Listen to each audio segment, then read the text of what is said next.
finish it or what? No. Testing. Testing. Yeah. A little dang old meter going across there. A little battery.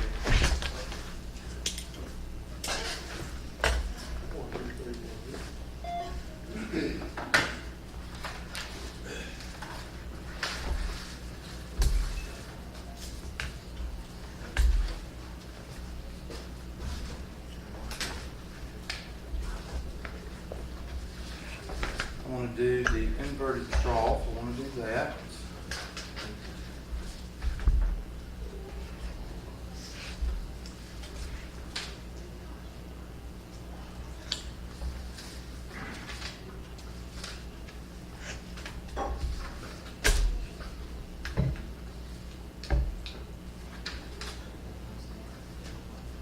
Well, I know I did it.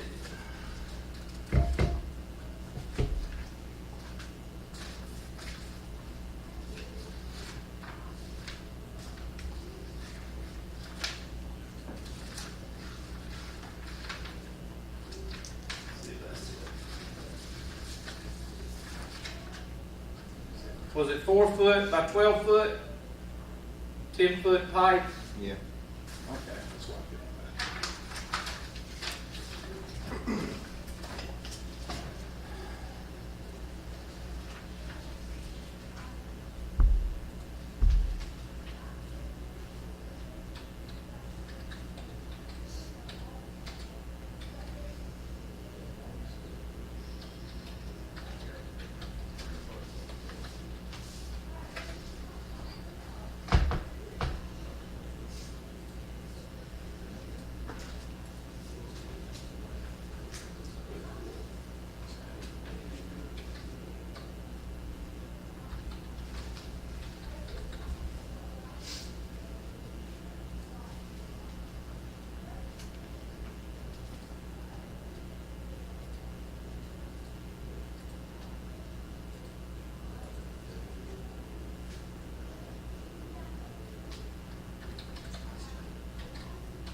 insert media.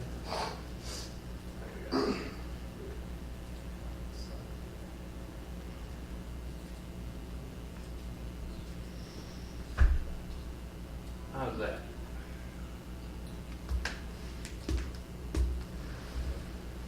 Alright, there's our tank. And I think we've got a radius of 4 feet.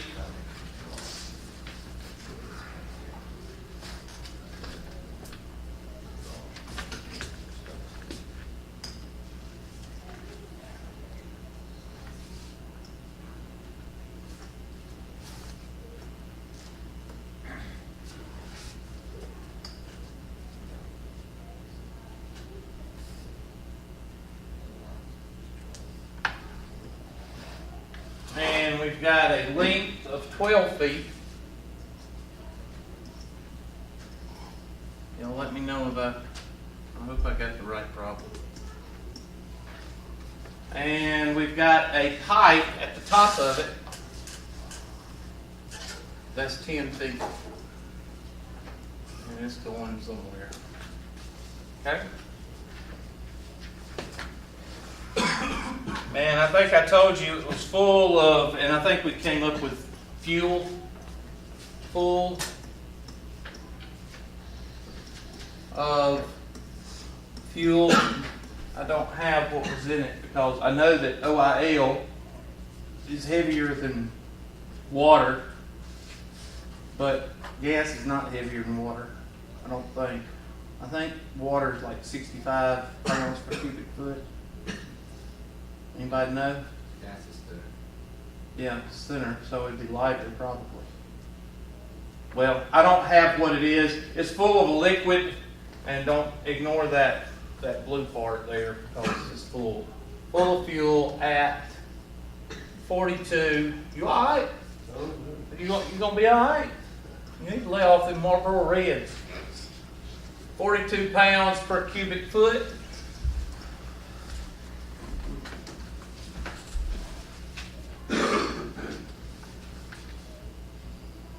And they want to know how much work it'll take. Just think of your plunger right here, and you're going to push it where? Right there. I always get students. One student said, well, I thought you got to pump all the water to the top of the pipe. Well, I want to see you take this BA plunger right here, this 12 foot by 4 foot or by whatever foot plunger, and make it go in that little bitty pipe. Can't fit a square peg in a what? Round hole. So you can't. So there's going to be some residual liquid in here, but that's minimal. But they don't care about that. They want to know how much it's take to lift that water or that fuel up like that.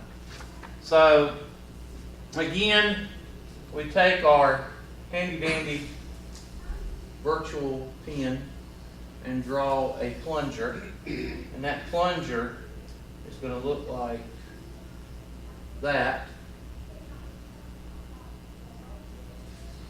And of course, this is what is important right here, because the 12 foot stays what? It stays 12 foot. So you don't have to worry about that.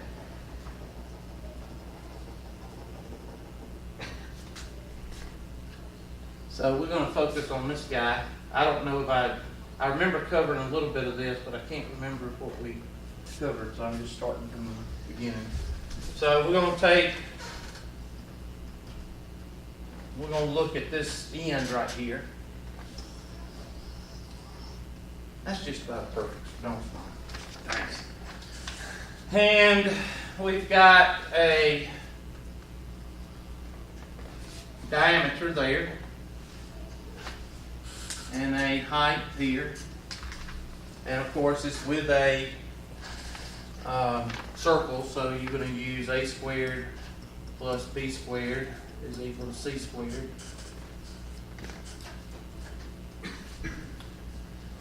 And I came up with, if you want to find c squared, it's going to be c squared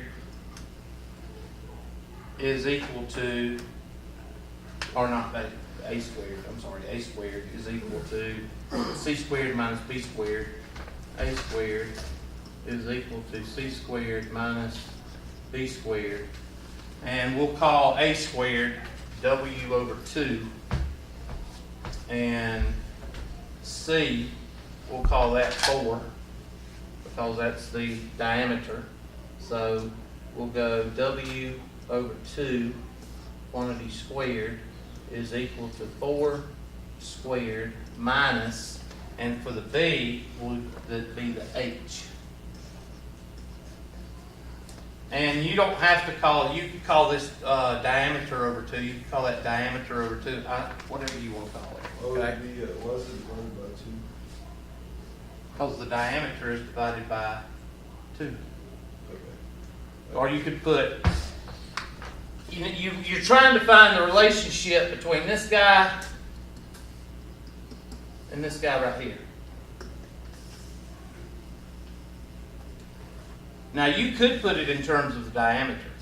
You could. In this problem, we're not doing it that way, but you could do that. But that's why I divided it by 2. So, square it. That's going to be w squared. And solve for w. So let's just take this. Let me move it. Take it over here. And that'll be w squared over 4.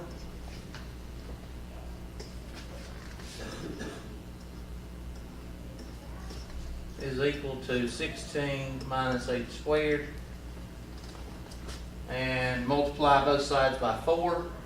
That's going to be w squared is equal to 4 times 16 minus 8 squared.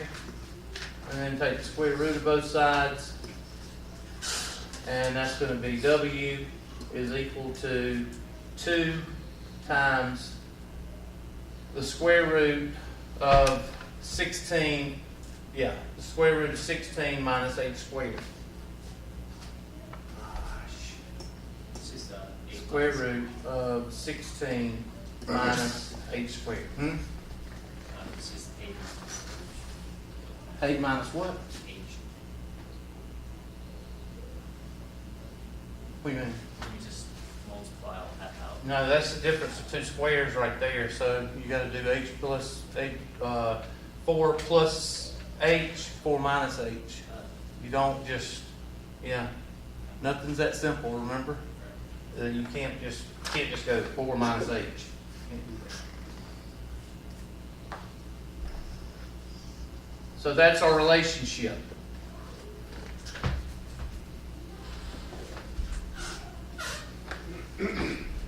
So now you take that. What is the volume of this slice?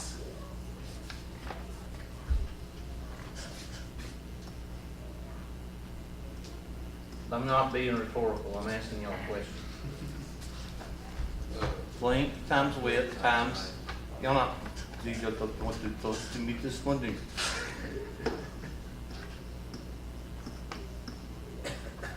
All right, the height is dh or dx or whatever you want to call it, dy. All right, so that one, we know what that one is, dy. Now, length is what? I'll do that one for you. 12. So what's the width?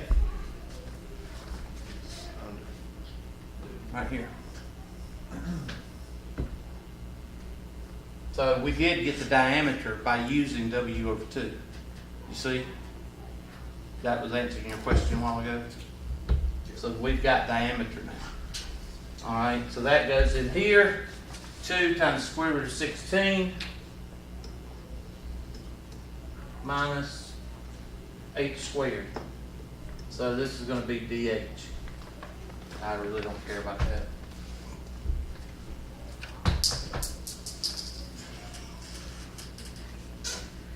Okay, so now we need to take the volume, multiply it by the density.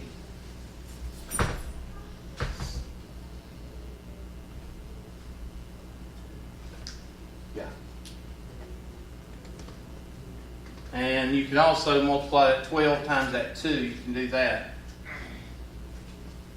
to get your force of your slice. So let's do this. Let's take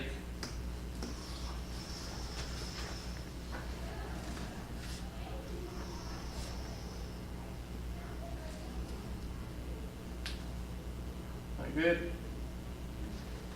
Of course, it leaves one little thing out of.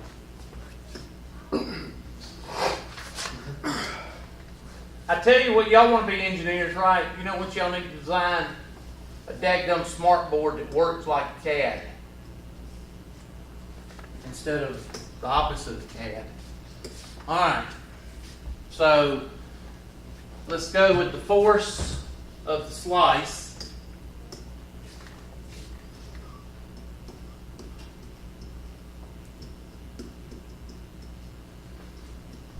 Force is equal to what?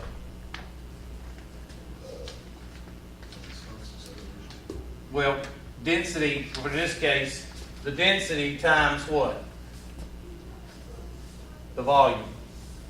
Okay? Because that's basically what you're doing. The volume of the slice. I mean, not the volume of the slice. The force required to move that slice. Because it's made up of, you know, it's, even though it looks like a piece of plastic or a piece of metal, it's really not. It's made up of the density. So that'd be 42 times, I'm looking for it, where is it? There it is. 12 times 2 square root of 16 minus h squared dh.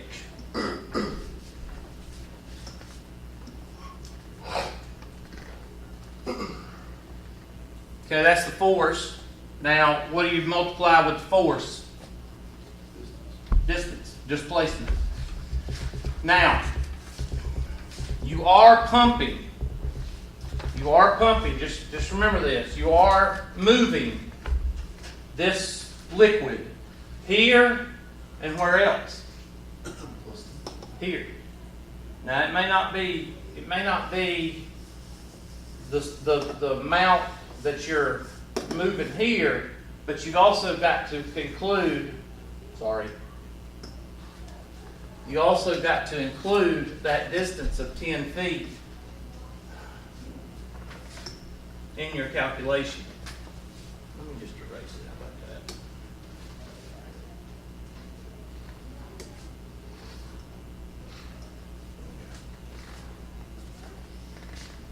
So set up your integration. And like I think I told y'all last time, since you're pumping from the bottom to the top, you're going from -4 to what? +4. And that's setting the grid.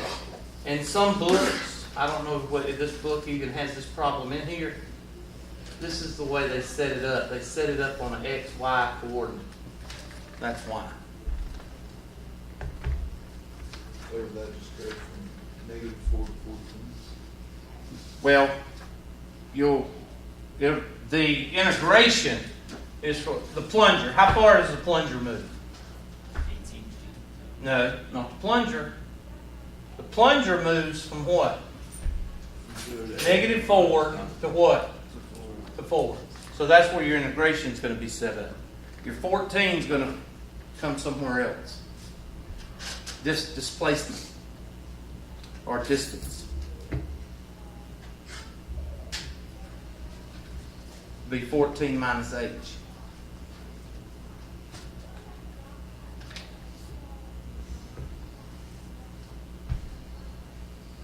So work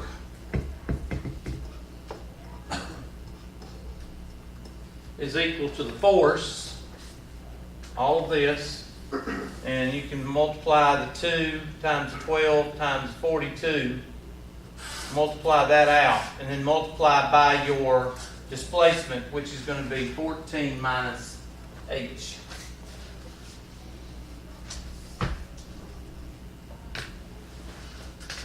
Wouldn't be 14 minus h.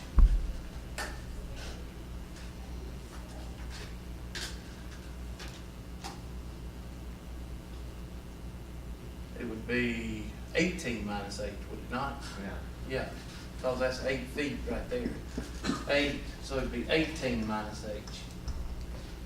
Evidently, it was half full. Oh well, we'll do a full.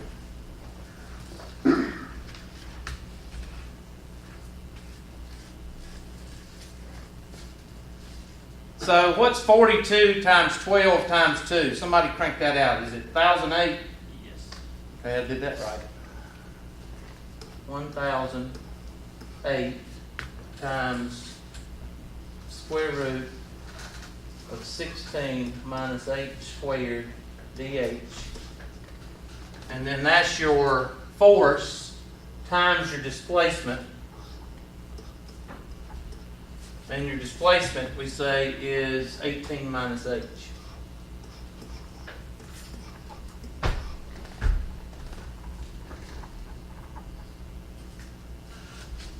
And now that is, now all you got to do is put your integration symbol on it from -4 to 4. You're ready to go. Right, Mr. Fowler?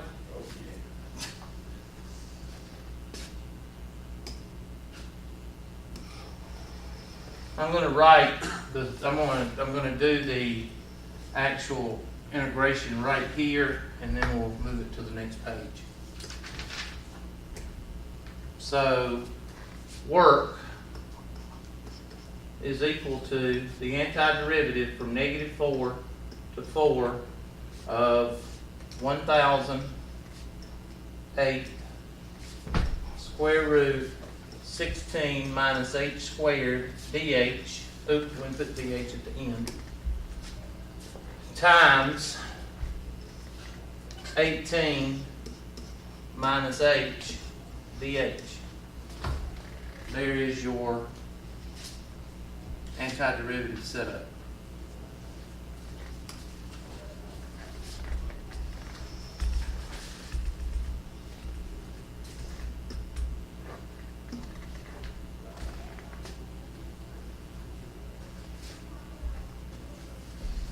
So again, we kind of followed the same rule we did with the conic section, did we not? What did we do first? Well, we drew a picture. But what was the most important part? The diameter relationship, right?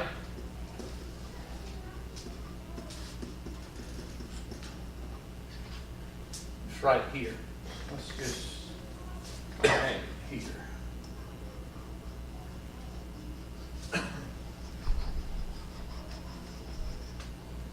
Wouldn't you say that that's the most important part?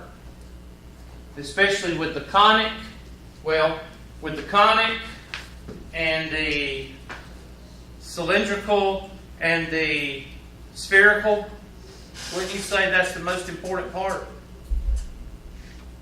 Yes, Hubert. Thank you, class. Thanks for the interaction. Makes class go by a whole lot better.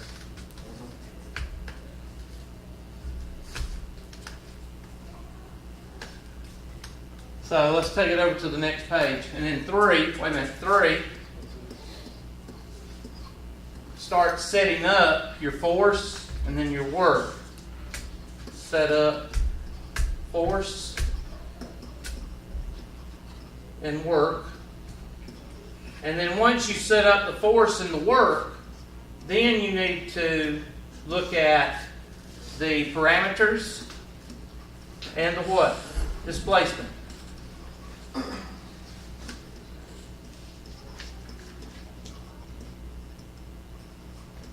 And then once you do that, you're ready to set up your whole integration. And then you sit there and stare at it for 15 minutes, right? Yep.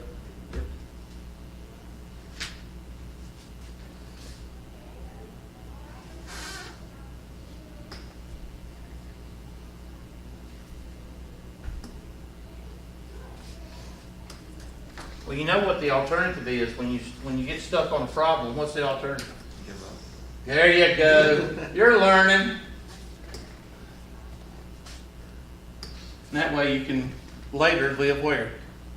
In a ditch. In a ditch. In a shanty house. Yeah, shanty. Ooh, aren't we articulate? I didn't know what a shanty was till I played in Annie. I was in Annie and I found out what a shanty was. Dang old Hooverville. Yeah. Oh, Hoover's fault. Yep. No, it was Bush's fault. I don't know, was Hoover a Republican or a Democrat? How about know? I think he was Republican too because the Democrat took office for 4 consecutive terms, right? and that's what threw us into a depression. Yeah. You think we'd learn from that, wouldn't we? But back then, a Democrat was a different Democrat than it is now. It was the same Democrat. The Republican-Democrat switch occurred right after. It was right after Lincoln's assassination. Yeah, it was during.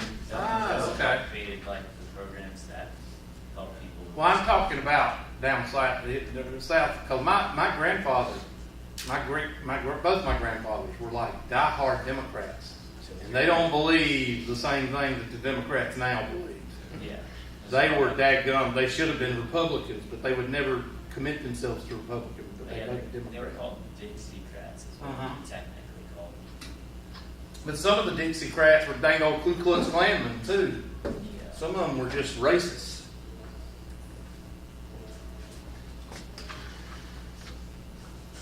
Yeah, I think we ought to quit.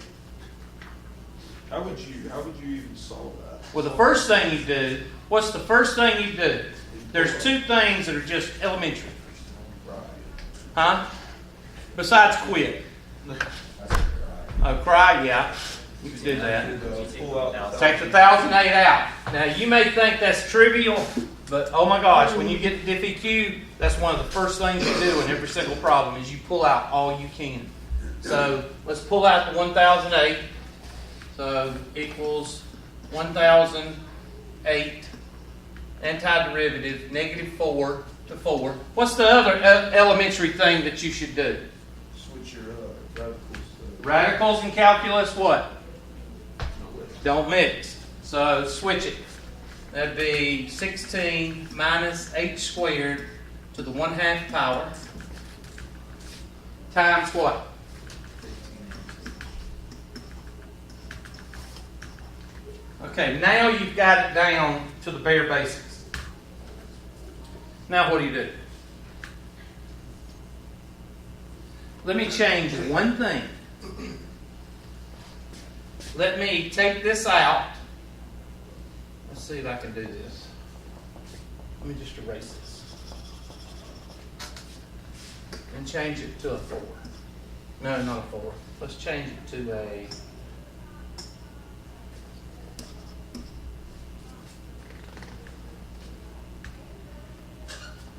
What do you do now?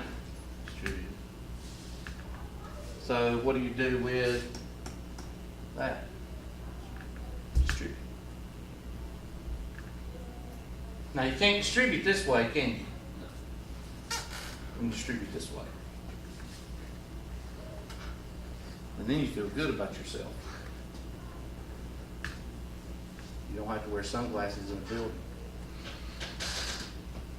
You ever seen somebody do that? Yeah. I take my glasses off because these lenses are supposed to be state-of-the-art lenses, and it takes them twice as long to go back clear when you've been out in the sun. I take them off because they look like sunglasses, and I'll take them off when I go in the building. Run into a couple of poles, but other than that, you know. Like an idiot. Yeah. Run into a pole, you don't look like an idiot, but I'm sorry. What do you call these things? What do you call that thing right there? Wall. No. Column. Thank you. Walking into a column, you know, Walmart, walk into one of the columns because you can't see it. I'm sorry, Tarjay. Right. 1008. Antiderivative of -4 to 4. 18 times what? Or 16 minus h squared to the 1/2 power times 18 minus 16 minus h squared to the 1/2 power times what? H and then dh on the end. Now you can break it up as two what? Two separate intervals. Two separate intervals. Now the radical might help you when you break it up into two separate integrals, because then you might have the arc sine, which you can go back in your integration tables and find it. But that would have to be a negative on that, so it would work also. Well, it might be arc tangent. I don't know which one it is. I'm just saying that I don't know. I just know that when you break it up into two and put the radical back in, you might be able to manipulate it.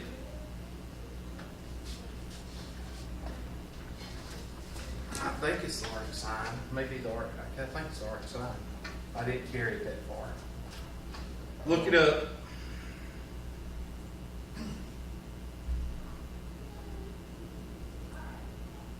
And the second one, I think, is probably going to cancel.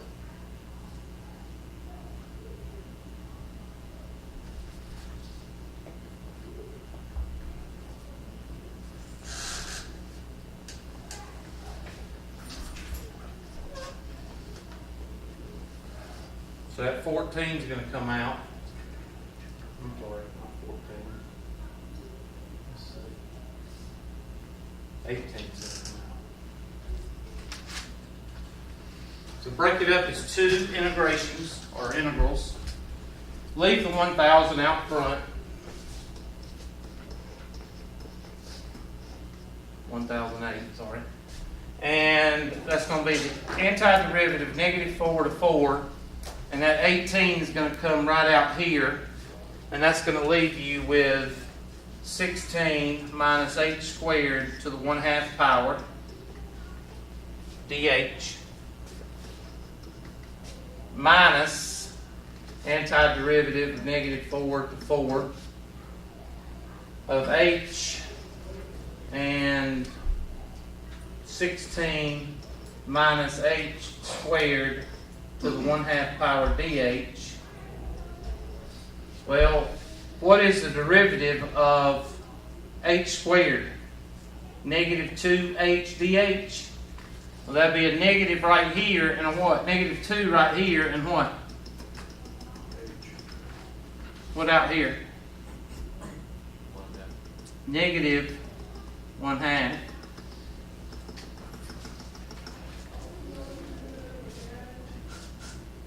And I just saw that right there. So basically you got u du, but the u is going to cancel out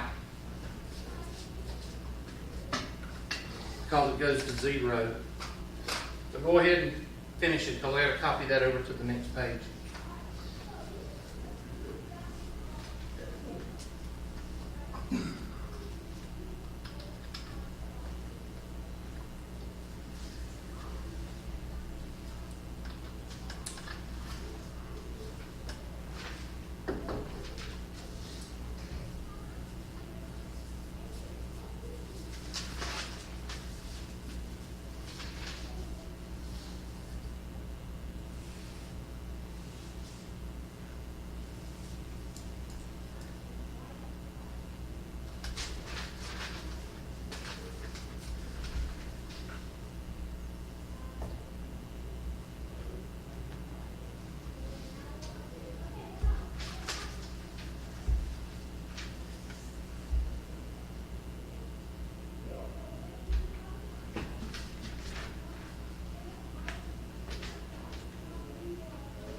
Look up the square root of a minus x squared.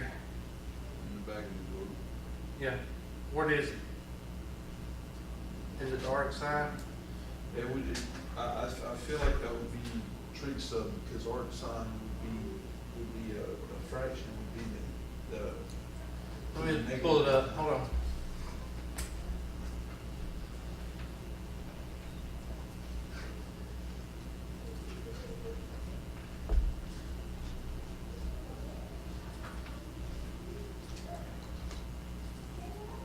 I fixed my grade book. You have to go in and fix your grade book. Everybody's failing, so.